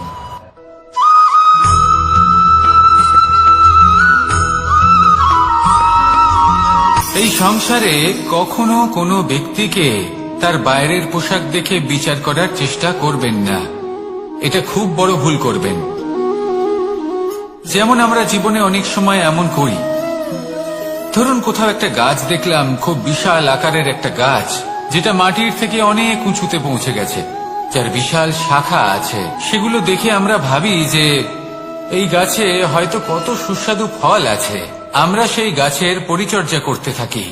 আবার অন্যদিকে হলো একটি তৃণ, যেটা মাটি থেকে কিছুটা উঁচুতে পৌঁছেছে, কিন্তু সেই তৃণর নিচে, মাটির নিচে অত্যন্ত সুস্বাদু ফল বা সবজি জন্ম নেয়, যা আমাদের স্বাস্থ্যের পক্ষে অত্যন্ত উপকারী।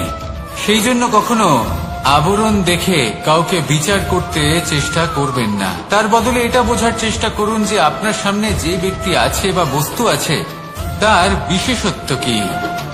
যদি এই বিশেষত্ব বোঝার ক্ষমতা আপনি অর্জন করেন, যদি এই শিল্প আপনি নিজের ভেতরে জাগ্রত করেন, তাহলে এই সংসারে বিশেষত্ব কি সেটা আপনি জানতে পারবেন। আর এই সমস্ত খেলা দৃষ্টি থেকে নয়, দৃষ্টিভঙ্গি থেকে জন্ম নেয়। দৃষ্টিভঙ্গি সবসময় শুভ রাখুন আর আমার সাথে ভালোবেসে বলুন, রাধা রাধা।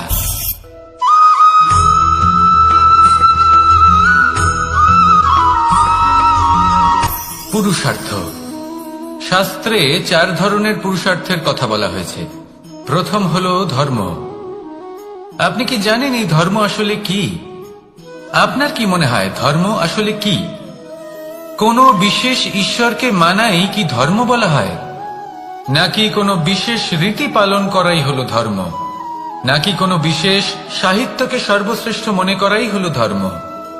না, ধর্ম হলো সেটা যাকে ধারণ করা যেতে পারে। আর ধারণ শুধু সেটাই করা যায় যা পবিত্র। পবিত্র শুধু তাকেই বলা হয় যা নিঃস্বার্থ, যার মধ্যে শাসন করার কোনো ইচ্ছে নেই,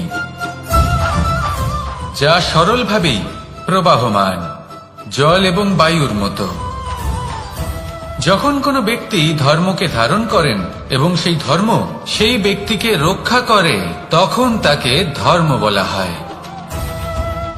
ধর্ম যা রক্ষা করে অহংকার থেকে, খারাপ চিন্তার হাত থেকে। সেই জন্য পুরুষার্থ গড়ে তোলার আগে, ধর্ম পালন করার আগে ধর্মের প্রকৃত অর্থ কি সেটা বুঝে নিন।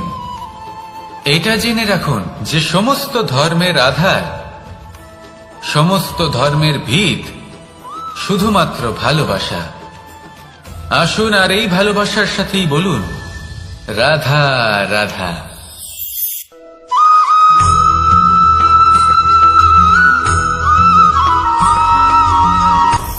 আপনি কখনো পর্বতের শিখরে উঠেছেন?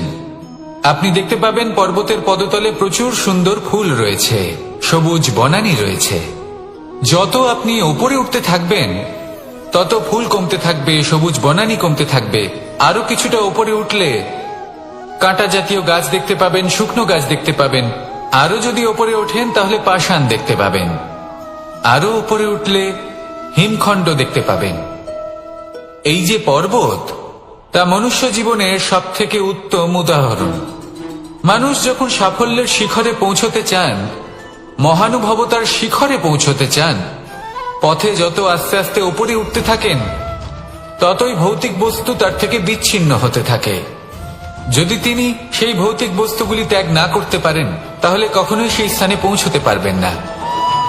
আর মানুষ যদি উচিত ত্যাগ করতে পারেন, পথে অগ্রসর হতে থাকেন, এগোতে থাকেন, তাহলে একদিন না একদিন তিনি মহানুভবতার, জ্ঞানের, সাফল্যের হিমের স্বাদ অবশ্যই লাভ করবেন।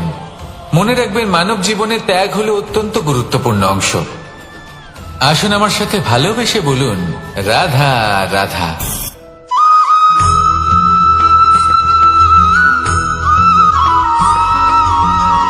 কেউ বলে জীবন খুব ক্ষণস্থায়ী, কেউ বলে জীবন হলো একটা সুন্দর স্বপ্নের মতো, আবার কেউ বলবে জীবন হলো এক কঠোর সত্য। কিন্তু জীবন আসলে কি? জীবন হলো আপনারই প্রতিবিম্ব, একটা দর্পণ। অর্থাৎ আপনি জীবনকে সেইভাবেই পাবেন যেরকম আপনি নিজেকে প্রতিপন্ন করবেন। যদি আপনি দর্পণের দিকে তাকিয়ে হাসেন, তাহলে আপনি সামনে হাসি মুখী দেখতে পাবেন। এবার যদি আপনি গম্ভীর হয়ে থাকেন, তাহলে আপনি একজন রুষ্ট ব্যক্তি দেখতে পাবেন। শেষে সবথেকে বেশি গুরুত্বপূর্ণ হলো আপনার চেষ্টা। আপনাকে সবসময় চেষ্টা করতে হবে যাতে আপনি নিজেকে প্রসন্ন এবং ইতিবাচক মনোভাবে রাখেন। এটা হলো আপনারই উত্তরদায়িত্ব, তাকে পালন করুন। এই মনকে প্রসন্ন রাখুন, এই সংসারকে সুন্দর বলে মনে হবে। আর এই মন প্রসন্ন হয়ে বলবে, রাধা রাধা।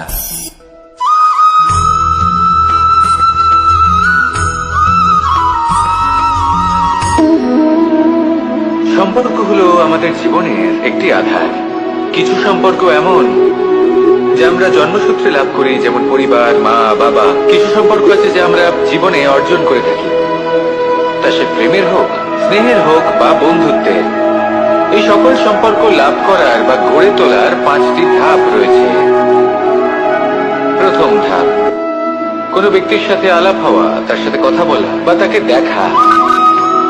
দ্বিতীয় ধাপ, সে ব্যক্তিকে আমাদের ভালো লাগা। তৃতীয় ধাপ, আমাদের এটা চাইতে শুরু করা যে জীবনে এই ব্যক্তি যেন আমাদের বন্ধু হন, আমাদের জীবনে থাকেন, বা আমাদের কাউকে ভালোবেসে ফেলা। আর এটা আমাদের ভাবা বা চাওয়া যে সেই ব্যক্তি যেন আজীবন আমার সাথে থাকেন, আমার জীবনে আমার সাথী হয়ে। চতুর্থ ধাপ, লাভ করা। এবার এই ধাপটি অনেক মানুষের পক্ষেই খুবই সরল হয়, বড়ই সরল ভাবে নিজেদের সঙ্গীকে লাভ করে থাকে। কিছু মানুষের জন্য এই ধাপ অত্যন্ত কঠিন হয়ে থাকে। অনেক প্রতিকূল পরিস্থিতির উপর জয়লাভ করে তারা সঙ্গীকে লাভ করেন, কিন্তু লাভ অবশ্যই করেন। এরপরে আসে পঞ্চম, অন্তিম এবং সব থেকে গুরুত্বপূর্ণ ধাপ। সেটা হলো সেই সম্পর্ক পালন করা। এটা হলো এমন এক বিষয় যা প্রত্যেক মানুষের শেখা উচিত। যদি ব্যক্তি নিজের জীবনে সম্পর্ক রক্ষা করতে শিখে যান, তবে প্রত্যেক সম্পর্ক তার জীবনকে স্বর্গ করে তুলবে। আসুন আর আমার সাথে ভালোবেসে বলুন, রাধা রাধা।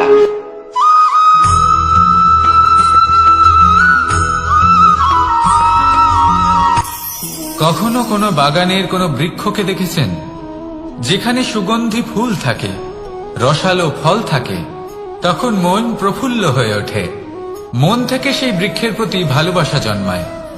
কিন্তু যিনি বাগানের মালিক, শুধুমাত্র তিনিই জানেন যে কিভাবে এই বৃক্ষকে আগলে রাখতে হয়, কিভাবে তার পরিচর্যা করলে এতে সুন্দর সুগন্ধি ফুল হবে, রসালো ফল হবে।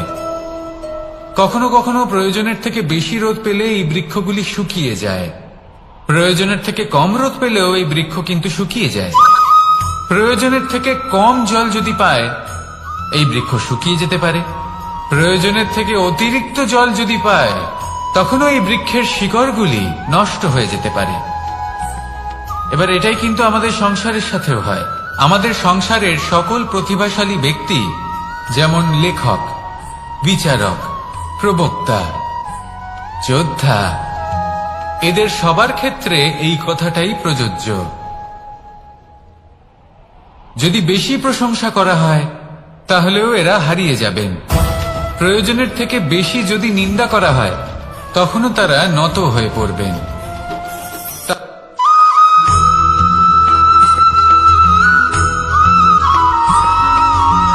পঞ্চতত্ত্বের মধ্যে দ্বিতীয় তত্ত্ব হল ধরণী, ভূমি, যাকে আমরা ধরণী মাতা বলি। এই ধরণী ধৈর্য ধারণ করে, আর এর উপরেই আমাদের সমগ্র সংসার নির্ভরশীল। কারণ এই ভূমি সহ্য ক্ষমতা রাখে, এর সহ্য ক্ষমতা হল অপরিসীম।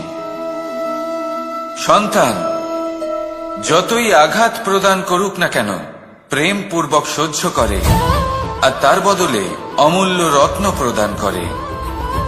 সন্তান যদি হাল চালায় তাহলে তার বদলে তাকে অন্ন প্রদান করে।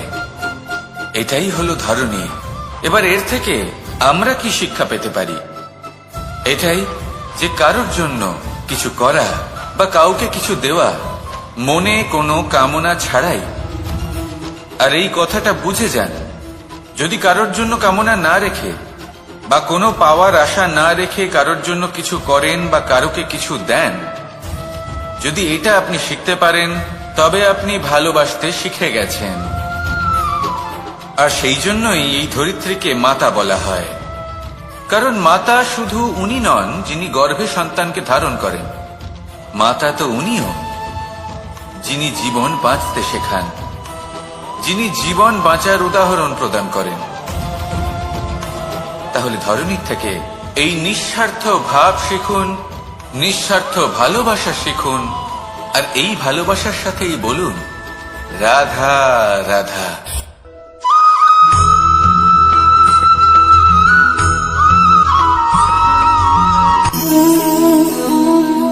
নিয়তি। রাধা আমাকে বলে, কৃষ্ণ, যদি তুমি জানো যে নিয়তিতে কি আছে তাহলে তাকে বদলে দাও না কেন? মহাদেব আমাকে বলেন যে শ্রীকৃষ্ণ, যদি আপনি এটা জানেন যে সাম্বের নিয়তি এটাই, তাহলে আপনি তাকে বদলানোর চেষ্টা কেন করেন? কেন? কারণ আমি একজন পিতা, আর পিতার কর্তব্য এটাই, তিনি যেন সম্ভাব্য সব চেষ্টা করেন নিজের সন্তানের মঙ্গলের জন্য। নিয়তি আমি জানি, কিন্তু এটাও আমি জানি যে কর্মের থেকে বড় আর কোনো নিয়তি হতে পারে না। অভিজ্ঞতাও রয়েছে যে কর্মের হাতে নিয়তির এই চক্র বদলে যেতে পারে। তাই জীবনে যদি আপনার কখনো এমন মনে হয় যে এটা তো অসম্ভব, তখনও চেষ্টা করা কখনোই ছাড়বেন না। কে বলতে পারে আপনারই কর্মের কোনো এক বীজ হয়তো নিয়তির চাকায় আটকে গেল আর নিয়তিকে নিজের পথ পাল্টাতে হলো, ঠিক কিনা? সেই জন্য নিয়তিকে ভাগ্য মেনে নিয়ে চুপ করে বসে থাকবেন না। নিজের নিয়তি স্বয়ং নিজের কর্মের দ্বারা নির্ধারিত করুন, কারণ আপনার এই কর্মের ওপরেই আপনার অধিকার রয়েছে। আর এই অধিকারকে নিয়তি অনেক সময় সম্মানও করে। তাহলে আসুন আর আমার সাথে ভালোবেসে বলুন রাধা রাধা।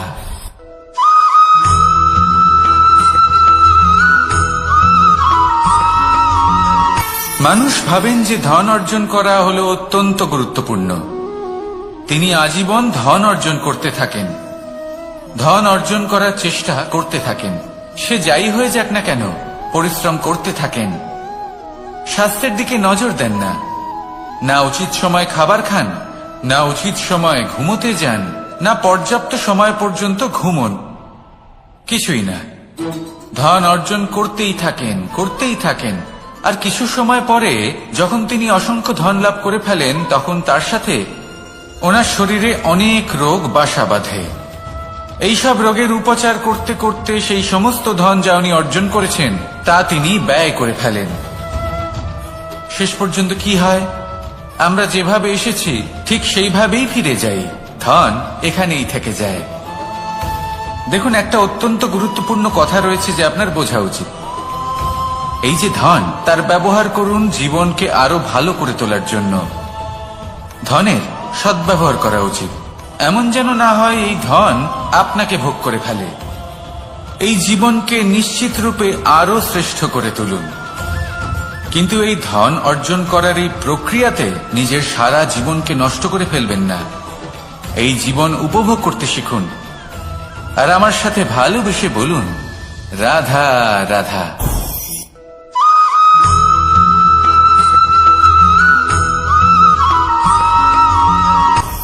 আপনি কখনো পর্বতের শিখরে উঠেছেন? আপনি দেখতে পাবেন পর্বতের পদতলে প্রচুর সুন্দর ফুল রয়েছে, সবুজ বনানী রয়েছে। যত আপনি ওপরে উঠতে থাকবেন তত ফুল কমতে থাকবে, সবুজ বনানী কমতে থাকবে। আরো কিছুটা ওপরে উঠলে কাঁটা জাতীয় গাছ দেখতে পাবেন, শুকনো গাছ দেখতে পাবেন। আরো যদি ওপরে ওঠেন তাহলে পাষাণ দেখতে পাবেন। আরো উপরে উঠলে হিমখণ্ড দেখতে পাবেন। এই যে পর্বত, তা মনুষ্য জীবনের সব থেকে উত্তম উদাহরণ।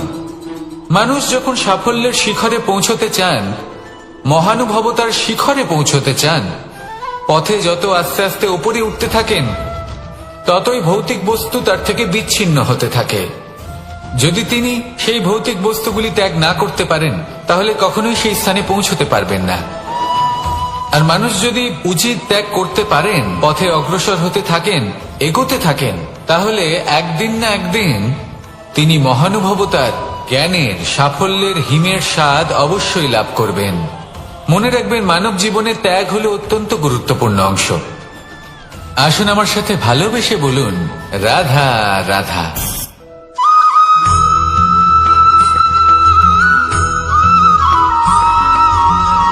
কেউ বলে জীবন খুব ক্ষণস্থায়ী, কেউ বলে জীবন হলো একটা সুন্দর স্বপ্নের মতো, আবার কেউ বলবে জীবন হলো এক কঠোর সত্য। কিন্তু জীবন আসলে কি? জীবন হলো আপনারই প্রতিবিম্ব, একটা দর্পণ। অর্থাৎ আপনি জীবনকে সেইভাবেই পাবেন যেরকম আপনি নিজেকে প্রতিপন্ন করবেন। যদি আপনি দর্পণের দিকে তাকিয়ে হাসেন, তাহলে আপনি সামনে হাসি মুখী দেখতে পাবেন। এবার যদি আপনি গম্ভীর হয়ে থাকেন, তাহলে আপনি একজন রুষ্ট ব্যক্তি দেখতে পাবেন। শেষে সবথেকে বেশি গুরুত্বপূর্ণ হলো আপনার চেষ্টা। আপনাকে সবসময় চেষ্টা করতে হবে যাতে আপনি নিজেকে প্রসন্ন এবং ইতিবাচক মনোভাবে রাখেন। এটা হলো আপনারই উত্তরদায়িত্ব, তাকে পালন করুন। এই মনকে প্রসন্ন রাখুন, এই সংসারকে সুন্দর বলে মনে হবে। আর এই মন প্রসন্ন হয়ে বলবে, রাধা রাধা।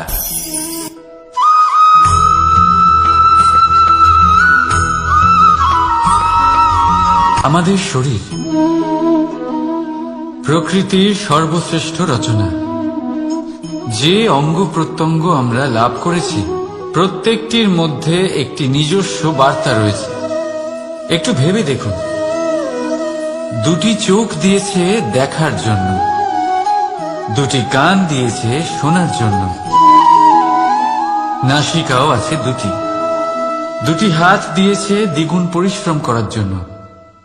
কিন্তু জীব শুধুমাত্র একটি। তার উপরেও তীক্ষ্ণ বলিষ্ঠ দাঁত দিয়েছে তার রক্ষার জন্য। কখনো ভেবে দেখেছেন কেন?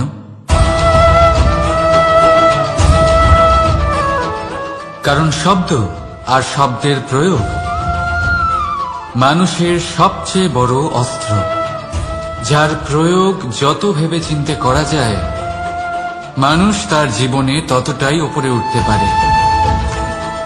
তাহলে মনে রাখুন, দেখুন, শুনুন আর বুঝুন বেশি, বলুন কম। রাধা রাধা।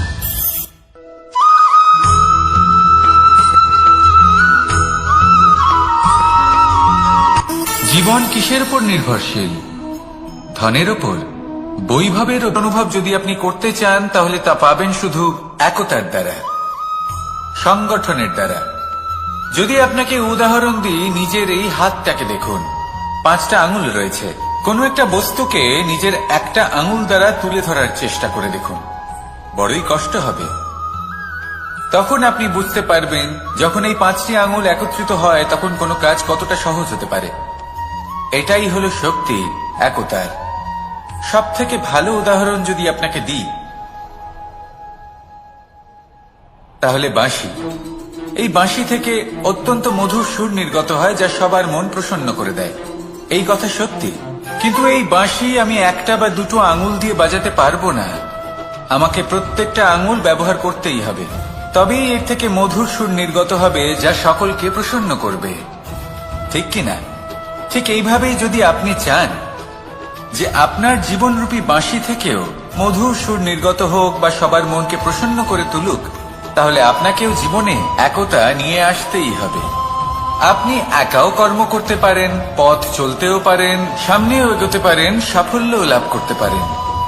কিন্তু যখন সকলে একসাথে এগোবেন, সেই পথে চলবেন, সেই কর্মই করবেন, তখন লক্ষ্যে অবশ্যই পৌঁছবেন, সাফল্য অবশ্যই লাভ করবেন। কিন্তু সেই সাফল্য এবং তার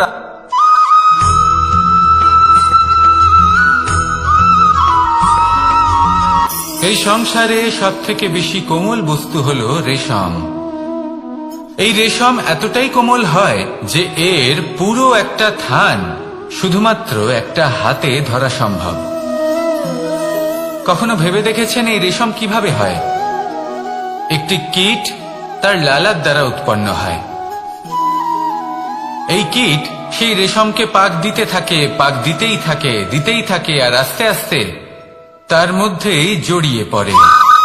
শেষে ওর এই সুন্দর অমূল্য সৃষ্টি রেশমের এই সুতো তার নির্মাণ কার্য পূর্ণ হয়, কিন্তু তাতেই ও নিজে বন্দী হয়ে যায়। নিজেরই মায়াজালের এই বন্দী গৃহে নিজেই ফেঁসে যায়। এবার এই সুতোকে ব্যবহারযোগ্য করে তোলার জন্য এই কীটগুলিকে এই কবচের সাথেই ফুটন্ত জলে ফেলে দেওয়া হয়। এই সংসারে যদি আমাদের স্বপ্ন এই সংসারের দুঃখ হরণ করার জন্য, এই সংসারে সুখ বিতরণ করার জন্য হয়, তবেই আমাদের প্রগতি সম্ভব। যদি আমাদের এই স্বপ্ন শুধুই আমাদের এবং আমাদের স্বার্থ সিদ্ধির জন্য হয়, তাহলে এই স্বপ্ন আমাদের অন্ধ করে দেবে, আমাদের অন্ধকারের পথে নিয়ে যাবে, আর আমরাও সেই কীটের মতো হয়ে যাব। নিজেদেরই মায়াজালে আমরা নিজেই ফেঁসে যাব, আর শেষে আমরা যদি কিছু লাভ করি তা হবে একাকিত্ব, অন্ধকারময় মৃত্যু। তাই স্বপ্ন অবশ্যই দেখুন, কিন্তু এমন ভাবে স্বপ্ন দেখবেন না যে তার এই বন্দিগৃহে আপনি নিজেই ফেঁসে গেলেন। স্বপ্ন দেখুন পরোপকারে।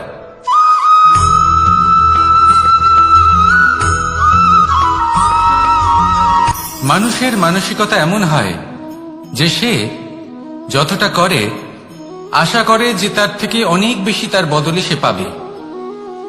দেখুন, সবকিছুই আপনার ভাবনা চিন্তার উপর নির্ভর করছে। আপনি যদি ফলের বিষয়ে ভেবে কর্ম করতে থাকেন তাহলে সেটা অনুচিত। জীবনের আসল আনন্দ হলো নিজের কর্ম করতে থাকা, ফলের চিন্তা করা উচিত নয়। যদি আপনি এরকম ভাবেন যে আমি এতটা করছি, আমার এতটা পাওয়া উচিত, সেই ভাবনা অনুচিত। যদি আপনি সেবার মানসিকতা নিয়ে কর্ম করতে থাকেন, কর্মচক্রে প্রবাহিত হন, যদি আপনি এমন ভাবনা রাখেন যে আমি এতটা পাচ্ছি তাই এর থেকে অনেক বেশি আমি কর্ম করব, তাহলে নিশ্চিত রূপে আপনি যতটা করছেন তার থেকে অনেক বেশি আপনি পাবেন, আপনার আশার থেকে অনেক বেশি আপনি পাবেন। শুধু জীবনে অনেক বেশি কাজ করতে থাকুন, ফলের চিন্তা করবেন না। আর মনে রাখবেন, এই ভাবনাই সব থেকে বড় বীজ। কর্মের উপর বিশ্বাস রাখুন, জীবনে যা যা আপনি চান সবই সুখময় হবে। আসুন আর আমার সাথে ভালোবেসে বলুন, রাধা রাধা।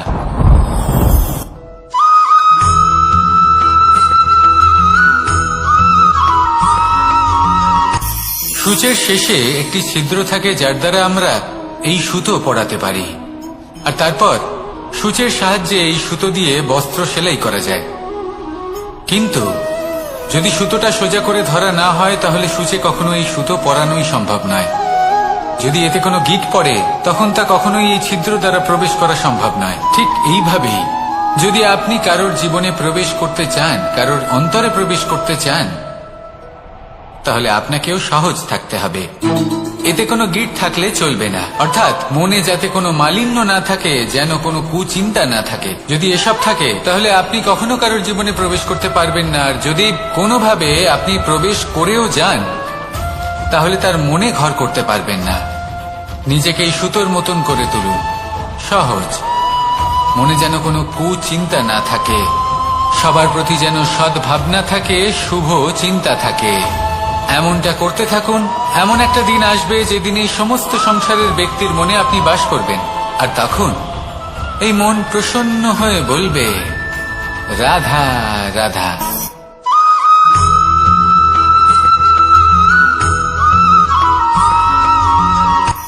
এই সংসারে সাফল্য লাভ করার জন্য জ্ঞানের প্রয়োজন হয়, পরিশ্রমের প্রয়োজন হয়, দৃঢ় নিষ্ঠার প্রয়োজন হয়, নিরন্তর চেষ্টা করা প্রয়োজনীয়।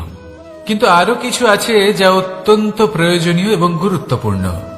তা হলো ভালো বন্ধু। তাদের থাকা অত্যন্ত প্রয়োজনীয়। যদি ভালো বন্ধু থাকে তাহলে সময় এলে তারা ঢাল হয়ে আপনাকে সুরক্ষা করবেন। সময় এলে অস্ত্রের মতো শত্রুকে সংহারও করবেন। যদি তিনি জ্ঞানী হন, তাদের মধ্যে সদ্গুণ থাকে, তাহলে এই সব গুণ আপনার মধ্যেও প্রবেশ করবে। তাহলে সাফল্যের জন্য ভালো বন্ধু পাওয়া অত্যন্ত প্রয়োজনীয়। কিন্তু শুধু বন্ধু কেন, ভালো শত্রুও থাকা প্রয়োজনীয়। এবার আপনি ভাববেন, আমি কি বললাম? যদি আপনার জীবনেও ভালো অর্থাৎ শক্তিশালী শত্রু থাকে, তাহলে আপনিও শক্তিশালী হতে থাকবেন। এই শত্রু আপনাকে প্রেরিত করবে আরো বেশি শক্তিশালী হয়ে ওঠার। কখনো কোনো হরিণকে দেখুন, তীব্র গতিতে দৌড়তে থাকে। কেন তীব্র গতিতে দৌড়য়? এই কারণে নয় যে কোথাও তার জন্য মধুর ঘাস অপেক্ষা করে রয়েছে, না। সে এই কারণে তীব্র গতিতে দৌড়য় কারণ সেটা না করলে তার পেছনে একটি সিংহ আছে যে ওকে নিজের ভোজন করে ফেলবে। তাই জীবনে বিপদ, সংকট এই সবকিছুও হলো অত্যন্ত গুরুত্বপূর্ণ। তার সম্মুখীন হতে শিখুন আর আমার সাথে ভালোবেসে বলুন, রাধা রাধা।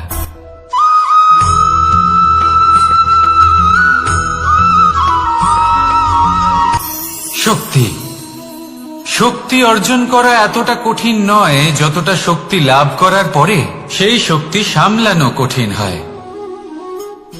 কারণ যেই মানুষ শক্তি লাভ করে তার মনে গর্ববোধ জন্মায়, জন্মায় অহংকার, জন্মায় জেদ।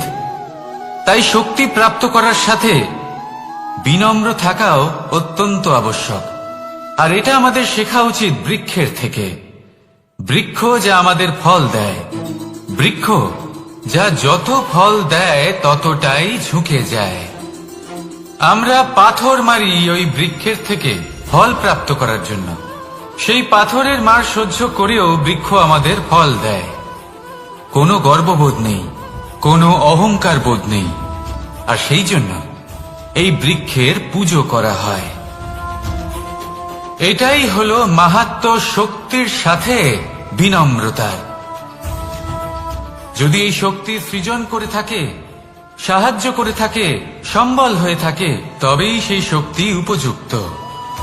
আর নয়তো সেই শক্তি একদিন আপনাকে আসক্ত অবশ্যই করবে। তাহলে শক্তি অবশ্যই অর্জন করুন, কিন্তু তার সাথে সেই শক্তি সামলানোর মতো বিবেকও আপনাকে অবশ্যই জাগ্রত করতে হবে। তাহলে আসুন আমার সাথে ভালোবেসে বলুন, রাধা রাধা।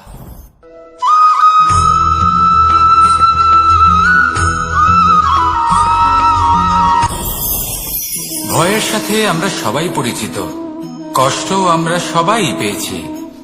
কখনো কখনো আমরা অসুস্থ হয়ে পড়ি, আর এমন সময় হলে মাতার মমতা, কখনো বাবার স্নেহ, কখনো বন্ধুদের পাশে থাকার অনুভূতি আমাদের রোগ নিরাময়ে সাহায্য করে। কখনো যদি আমরা নিরাশ হয়ে পড়ি, তখন যদি আমাদের কোনো আপনজন আমাদের দুটো ভালো কথা বলে, তখন আমাদের মনোবল বেড়ে যায়। ঠিক তেমন সংসারের এই রঙ্গমঞ্চে যদি আপনি পীড়িত অনুভব করেন, কিছু শুভ